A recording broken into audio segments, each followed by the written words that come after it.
primer lugar, quería dar las gracias por la invitación que me habéis hecho desde Repensar Extremadura para que aportemos nuestras visiones acerca de lo que es Extremadura, de dónde venimos y fundamentalmente una reflexión que es hacia dónde vamos, que creo que es la parte más importante que nos convoca. Pero yo quería iniciar con una reflexión de qué es Extremadura. Por eso, ¿de dónde venimos? Porque entiendo que Extremadura fundamentalmente es un estado de ánimo. La historia de Extremadura está muy bien estudiada, desde todos los frentes. La mirada de Extremadura la hemos echado desde toda la ciencia, desde la psicología, desde la sociología, desde la historia, y nos podemos poner de acuerdo en muchas cuestiones que están muy trilladas. Es que somos muy pocos habitantes, en un espacio muy amplio, población bastante envejecida. Todas esas circunstancias las conocemos muy bien, pero hay un elemento esencial que llama la atención cuando nos acercamos a Extremadura, que es una especie de resignación que pesa en la población. Además, creo que además es una cuestión infundada, y es un juicio infundado que tenemos acerca de nosotros mismos. De ahí que hay una especie de literatura que nos está frenando, una prensa negra que está actuando y que nos dice que somos muy pequeños, que no somos capaces de hacer cosas importantes. Hay cierta resignación histórica. Por eso yo analizo desde ese prisma Extremadura como un estado de ánimo, infundado, insisto. Nosotros trabajamos mucho en América Latina. Cuando uno sale de Extremadura y sale a Europa y sale a América Latina, esos mundos tienen una opinión muy positiva de la región. Sin embargo, nosotros, parafraseando al gran Chiquito de la Calzada, nos podría parecer que estamos rodeados de ratas, nada más lejos de la realidad. Parece que pesa sobre nosotros una leyenda negra, donde estamos siempre con algunos tópicos de la prensa nacional, de Puerto Urraco, de los crímenes y de una historia negra. Cuando uno viene a Extremadura, o cuando Extremadura es vista desde fuera, por ejemplo desde Latinoamérica, es vista con entusiasmo. Y tenemos una imagen positiva afuera y una imagen negativa dentro. Y eso nos lo tenemos que hacer mirar, porque todo pueblo necesita un constructo, una visión de lo que es y de su futuro en positivo. Y esto no es hacer ninguna concesión al chauvinismo simplista, es simplemente hacernos mirar eso. Hemos hecho grandes cosas. Los extremeños a lo largo de la historia hemos hecho grandes cosas. Participamos en una gesta importante, en la conquista de América. Si mirásemos ese hecho con perspectiva, podríamos verlo como un hecho muy importante en la historia de la humanidad. Y tuvimos ahí un protagonismo importante. Cuando uno sale de Extremadura y va a Latinoamérica, puede ir a Trujillo, puede ir a Alburquerque, puede ir a Santa Cruz de la Sierra. Yo he estado algunas veces en Santa Cruz de la Sierra, y la gente, mi pueblo es cercano a Santa Cruz de la Sierra, y la gente tiene una fuerte vinculación y una fuerte identidad con nuestras raíces. ¿Y por qué nosotros no tenemos eso? Pero también, incluso en momentos menos favorables de la historia, donde hemos tenido menos protagonismo, también hemos sido protagonistas. Extremadura contribuyó también al desarrollo de Europa, de la Europa de la posguerra. Somos partícipes también de ese fenómeno y somos partícipes también de la construcción económica de este país. Artífices y trabajadores para construir ese proyecto común que es España. Somos partícipes de todo eso. Eso nos tenía que generar cierto orgullo y no cierta situación negativa, cierta sensación negativa, cierto estado de ánimo negativo. O sea, hemos hecho cosas muy importantes. Y pese a toda la prensa negra que hay, cuando uno se acerca a Extremadura, no le entran ganas de irse. Y Extremadura no está llena de esos tópicos que nos están vendiendo. Entonces, a mí me gustaría, de hecho traemos a gente de otros países y cuando vienen aquí a Extremadura, lo único que nos dicen es que les encantaría quedarse a vivir. Les decimos, nos gustaría también compartir la vida con ustedes, pero que no vengan demasiados tampoco, porque en Extremadura se vive bastante bien. Incluso en épocas donde hemos pasado por crisis, Extremadura ha sabido reponerse y mantener también cierta garantía de cierta seguridad, cierto estándar también de calidad de vida, y eso es también una cuestión que nos tiene que hacer mirar con optimismo el futuro. Por eso digo, los pueblos, en definitiva, todo pueblo es un estado de ánimo, y el estado de ánimo viene de los juicios que tenemos acerca del pasado que fuimos, pero también una cuestión muy importante que configura el estado de ánimo de los pueblos, que es decir, es el sentido del hacia dónde vamos. ¿Qué vamos a hacer juntos en 2050? Esa es la cuestión. Quizás ahí no tenemos todavía ese constructo, ese relato construido de lo que tenemos que ser juntos, pero tenemos que sentirnos muy orgullosos de lo que hemos hecho ya, porque tenemos un camino ciertamente despejado hacia ese futuro. Entonces, yo os voy a trasladar un poco la visión, sobre todo el papel que puede jugar Extremadura en el concierto internacional. Y para eso yo hablo de un ejercicio continuamente, que es asomarnos al movimiento que está ocurriendo en el mundo. Extremadura no puede ser un territorio replegado sobre sí mismo. Estamos asistiendo, estamos en un momento histórico donde vamos a asistir en los próximos 20 años a las transformaciones más radicales ocurridas en la historia de la humanidad. Si nos asomamos a las fronteras del conocimiento, lo que se está trabajando hoy en la nanotecnología, en la biotecnología, en la cosmotecnología, esa convergencia NAVIC, no es nada más y nada menos que cuestiones tan trascendentales como la longevidad humana. Hay algunas corrientes científicas y algunas partes del mundo donde se está trabajando y partes del mundo y instituciones muy reputadas como la NASA, como Google y como el Tecnológico de Massachusetts, que están hablando de la inmortalidad humana. Se está trabajando, señores, actualmente en proyectos como trasladar la mente humana a un ordenador. Eso abre una página nueva en la historia. Estamos hablando de la longevidad, de crear vida nueva, de la inteligencia artificial, del Big Data. Y eso nos va a traer futuros completamente disruptivos. La cuestión está, ¿qué papel va a jugar Extremadura en eso? Porque Extremadura tiene que jugar un papel en eso, en esas fronteras del conocimiento. Y eso nos corresponde inventarlos a los extremeños de ahora, pero no podemos inventarlo solo, tenemos que hacerlo con personas de otros mundos, tenemos que abrirnos mentalmente, crear equipos con otras personas de otros lugares, de otras universidades, de otros contextos, y lanzarnos a un futuro que es apasionante, y lanzarnos desde los recursos que tenemos. Por eso yo también, desde el asomarse a esa frontera del conocimiento, lo hago también con asomarse a las fronteras que está pasando a escala global en esos mundos políticos, también geopolíticos, geoeconómicos, a escala global. Y estamos asistiendo a hechos muy trascendentes. Por ejemplo, el centro de gravedad económico del mundo está pasando del Atlántico al Pacífico.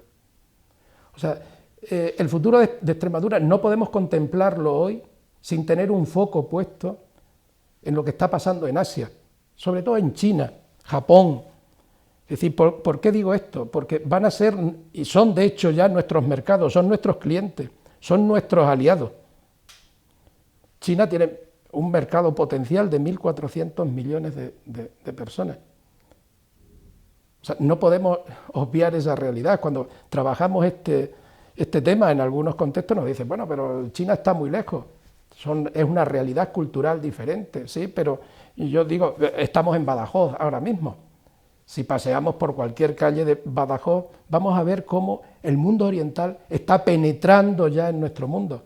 Comemos en clave china y en restaurantes chinos, utilizamos la medicina china, la gimnasia china, nos divertimos también y accedemos a fuentes de conocimiento y también, ¿por qué no? Recurrimos a la filosofía oriental cada vez más. Nuestros mundos están imbricados, pero es que la salida natural también de lo que tenemos en Extremadura tiene que estar puesta en la mirada en ese mundo oriental. También tenemos que asomarnos a lo que está pasando en el mundo occidental, que está perdiendo peso respecto a ese movimiento, pero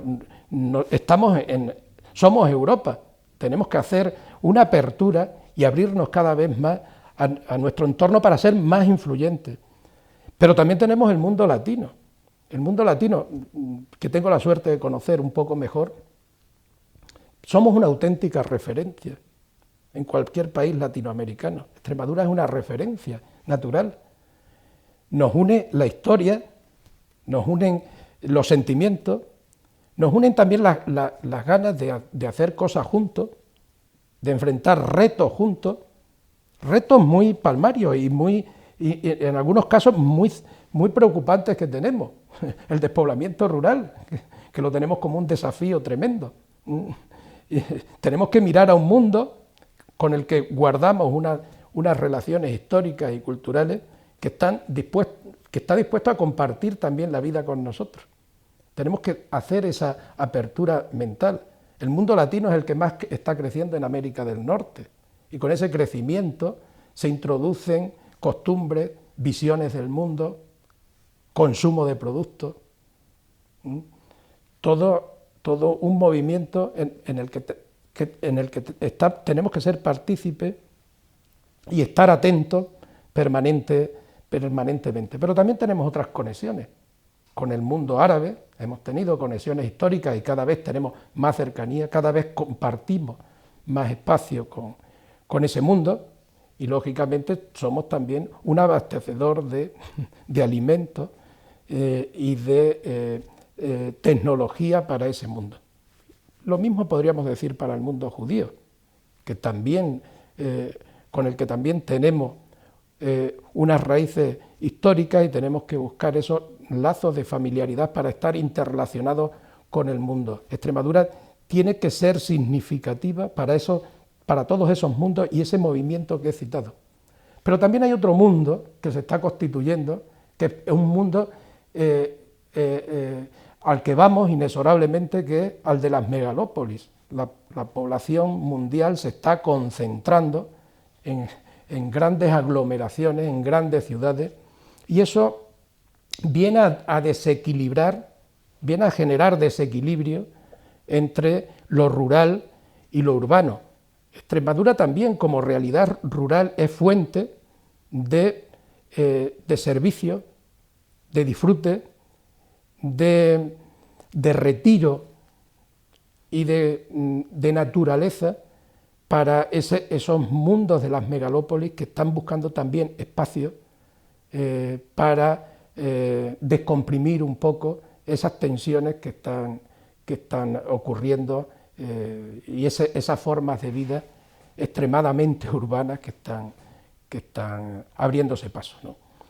Por eso esa mirada es esencial, la mirada a los mundos, la mirada a las fronteras del conocimiento, pero también la mirada a las tendencias económicas en las que estamos y el posicionamiento de Extremadura en esas grandes tendencias. Estamos, desde luego, en un proceso de globalización descomunal, aunque los últimos acontecimientos a nivel mundial quieran, y el fenómeno Trump quiera frenar el proceso de globalización, eso es imposible. Es tan imposible como si tuviéramos un plato de huevos revueltos y quisiéramos retornarlo a su origen. No podemos volver a reconstituir los huevos. O sea, la globalización ha venido para quedarse, por mucho proteccionismo, por mucha traba que se pueda poner al comercio, va a ser coyuntural. El mundo es globalizado y Extremadura tiene que estar en esas tendencias de globalización. Tenemos que estar también muy encima y haciendo el ejercicio, ya lo hemos iniciado, tanto a nivel de comunidad autónoma, pero también a nivel de territorios, de grupos de acción local, de mancomunidad, de ciudades incluso, en un proceso económico de especialización inteligente, es decir, descubrir aquellos activos en los que somos buenos, los que somos campeones mundiales, y podemos llegar a ser excelentes. Ese ejercicio tenemos que seguir haciéndolo, además con mucho optimismo. Somos campeones mundiales en muchas cosas, en dehesa, en naturaleza, en calidad humana, pero también somos los primeros productores de higos, de la Unión, de corcho, de dehesa, somos los campeones mundiales en agua dulce. Por eso esas grandes inversiones mundiales se fijan en nosotros, se fijan en nuestros espacios, ¿no? Eso es esencial, continuar con ese ejercicio de especialización inteligente, concebir la región, sus recursos y potencialidades como fuente de experiencias para el mundo, la economía de la experiencia, los grandes mercados y las propensiones de compra se orientan a la adquisición de experiencias singulares y genuinas, y en eso somos también campeones. Pero tenemos que estar en clave desde las empresas, desde las organizaciones, desde las consultoras, tenemos que estar en esa clave de generar experiencias alimentarias, de salud, medioambientales, de ocio, educativas, etcétera, todo un nicho de posibilidades para generar en la región. Y tenemos que estar abiertos también, por supuesto, a las grandes tendencias del consumo. El movimiento slow es un movimiento a escala mundial que está buscando los atractivos que tienen regiones como Extremadura para volver también al disfrute de la vida tranquila, de las cosas lentas, y todo lo que trae consigo el movimiento slow, que empezó como un movimiento en la gastronomía y demás, pero que trasciende a la moda, a la industria, y que va a generar una deriva industrial de generación de productos y servicios interesantísimos. Y muy importante, y esto creo que es trascendente en una de las cuestiones también que están planteando desde Repensar Extremadura, para pensar las políticas de futuro y lo que tenemos que hacer. Y esta reflexión quiero hacerla con especial énfasis, por la importancia que tiene para Extremadura. Estamos en la cuarta revolución industrial. Eso tiene una trascendencia radical para la región. ¿Por qué? Si analizamos las tres revoluciones industriales anteriores, y nos retrotraemos finales del siglo XVIII, principios del siglo XIX, con la primera revolución industrial basada en la máquina de vapor, supuso un paso trascendente de producción, pero también el cambio, también la migración masiva del medio rural al medio urbano y el desarrollo de las primeras industrias. La segunda revolución industrial, que estuvo provocada por la irrupción de la electricidad, trajo un crecimiento descomunal en la producción. La tercera revolución industrial, que es la revolución de la informática, la introducción de la informática y sus procesos en la producción, fue un nuevo salto, pero ahora estamos en un salto descomunal, disruptivo, que estamos en la cuarta revolución industrial. Y este concepto es esencial, porque la cuarta revolución industrial también democratiza las posibilidades de desarrollo de muchos territorios, rompe un poco con el concepto de centro y periferia. Extremadura históricamente ha sido considerada, hemos sido una zona periférica a escala global. La cuarta revolución industrial trae unas oportunidades descomunales, porque permite incluso a territorios, a comunidades que no han pasado por las revoluciones industriales anteriores en dar un salto descomunal en la historia. Ya no tenemos que pasar por las etapas del crecimiento económico como cuando lo estudiábamos en la universidad. Ya el manual de Rostov ha perdido sentido, eso de ir quemando etapas hacia el desarrollo. Estamos en un movimiento disruptivo nuevo, estamos en un nuevo paradigma. ¿Qué supone esto? La cuarta revolución industrial está suponiendo, de hecho, que el planeta Tierra se está convirtiendo en una gran fábrica de producción. Las tecnologías de la producción son también radicales. Estamos hablando de la aplicación de la inteligencia artificial a los procesos, la robótica, el Big Data. Estamos hablando de la fabricación aditiva, de la impresión 3D y de la impresión 4D. No tenemos aquí la 3D, no tenemos aquí la cuarta revolución industrial, ha hecho nada más que entrar y ya emerge la quinta revolución industrial, en un proceso de aceleración temporal impresionante. Pero volvamos a ese concepto porque creo que es esencial para el desarrollo de Extremadura y para las políticas en los próximos años. Aplicar el concepto de cuarta revolución industrial supone aplicar un conjunto de tecnologías que son ya tecnologías estándar, espacios, por ejemplo, como el Fab Lab, como el concepto de fábrica-laboratorio que parte en el año 2000 del Tecnológico de Massachusetts y que está creciendo ese concepto de fabricación como una mancha de aceite por el mundo. Ya hay más de 1.300 Fab Lab, pero China ya está preparando una batería de 1.000 Fab Lab que va a tener listo en pocos meses. Eso va a suponer que en cualquier lugar del mundo vamos a poder fabricar cualquier producto. Imaginaos la trascendencia que tiene esto. Una persona puede estar en Boston, en un Fab Lab, diseñando una corbata, y a los segundos podemos imprimirla, si tenemos, claro, un Fab Lab en Alburquerque, Badajoz.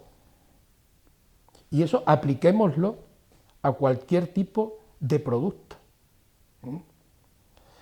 El fundador del foro de Davos, que es quien acuña el concepto de la cuarta revolución industrial, en un estudio reciente aventura que en 4 años tendremos, por ejemplo, el primer hígado impreso, hígado humano, para trasplante impreso en un Fab Lab. Lo dicen el 75% de los científicos encuestados. ¿Se dan cuenta la disrupción que introduce eso? En un campo como la salud. Pero es que la fabricación de la cuarta revolución industrial va a ser de cualquier artículo, de cualquier producto.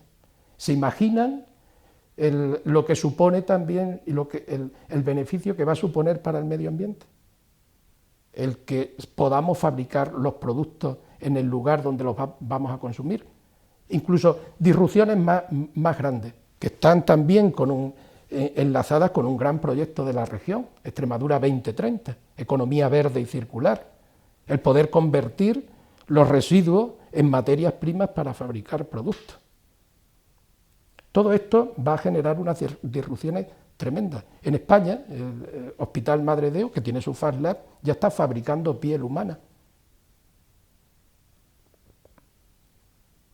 Estamos ante un cambio radical que va a transformar, de hecho, nuestra forma de ver la vida humana, nuestra forma de ver la muerte. Estamos hablando de tecnología, de fabricación de órganos, de tecnologías que van a revolucionar la medicina y van a generar también situaciones y problemas nuevos. Yo no soy tan optimista en la llegada de la longevidad y de la inmortalidad como anuncian ciertas instituciones muy prestigiosas y ciertas autoridades prestigiosas a nivel internacional. No seamos tan optimistas, pongámonos en la Extremadura, en el horizonte de 2045 o 2050, donde podamos haber alargado la vida humana 30 años más. ¿Qué supone eso para el mundo del trabajo, para el mundo de la educación, para el mundo del empleo, para el mundo de la economía? Todo esto nos va a traer situaciones nuevas. que tendremos que lidiar con ellas y con ellas oportunidades. Toda transformación trae ventajas y también trae algunos inconvenientes que tendremos que resolver, pero estos son futuros que van a ocurrir. Y Extremadura tiene que estar presente y posicionada en esos futuros. Entonces, yo, analizados todos estos fenómenos, creo que estamos en un momento dulce, la región está en un momento dulce. Un momento dulce, sobre todo para inventar la historia de lo que queremos ser, los extremeños. Lo que queremos hacer juntos, porque ese relato no está construido. Y todo pueblo próspero, insisto, necesita un relato coherente, plausible, de futuro, por el que conducirse. Creo que esa es la tarea que nos convoca. Y también es una reflexión para repensar Extremadura. Es decir, construiremos una Extremadura rica si la hacemos en torno a un relato, en torno a una pasión del futuro donde tengan cabida los sueños de todos y todas las extremeñas. Ese es el reto. Pero todo constructo, todo relato, toda realidad antes de que se materialice, tiene que pasar por 3 etapas. Primero, tiene que pasar por la imaginación, tenemos que pensarlo, tenemos que imaginarlo.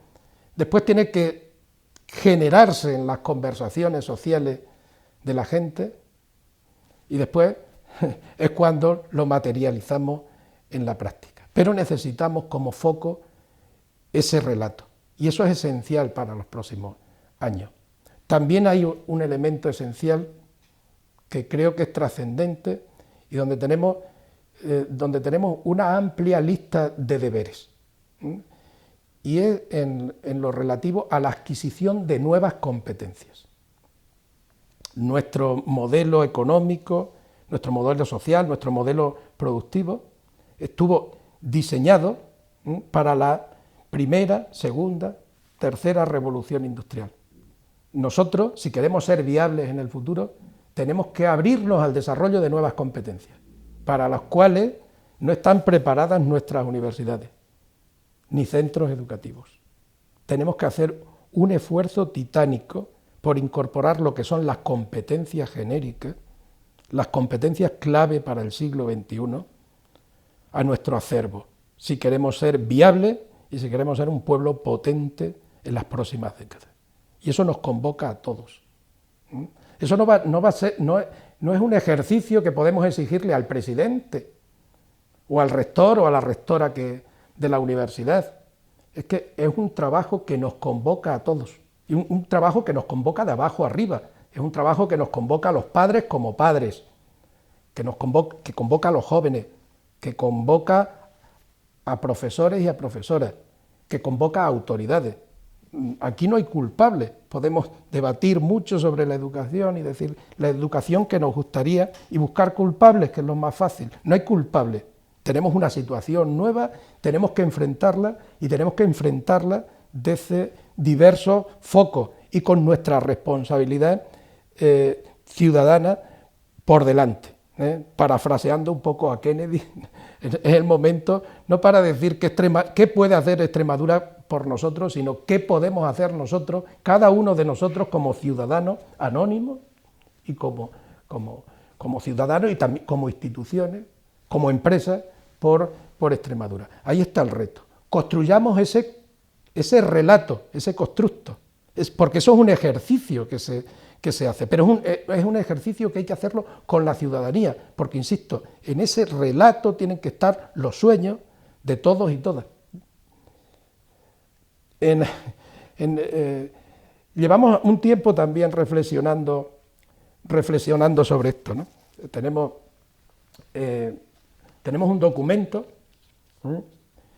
que viene un poco a introducir esa hoja de ruta de por dónde podemos comenzar a construir ese relato desde la ciudadanía, ¿no? Y primero es mirando a la Extremadura de 2050. Tenemos que hacer ese esfuerzo por vernos en el 2050, por imaginar ese futuro y por obtener una hoja de ruta que nos permita guiarnos en ese proceso. Y después, estos dos conceptos clave. En ese futuro tenemos que pasar de lo que hemos venido jugando las últimas décadas, que ser un poco espectadores del mundo, para ser protagonistas. Y además estas cuestiones las pongo en femenino, porque creo que el papel más importante en este proceso, el protagonismo mayor lo van a tener las mujeres, las extremeñas, en los próximos años. Me gustaría cerrar con una reflexión, y es una reflexión que hago muchas veces porque es una conversación recurrente que tengo con mis hijas.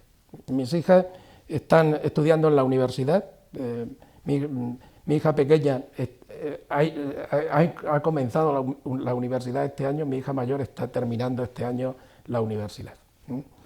Y una conversación recurrente que tengo con ellas es: nunca en la historia de Extremadura ni del mundo ha habido una generación con tantas oportunidades. El momento de la queja ha terminado. Ha llegado el momento de la acción.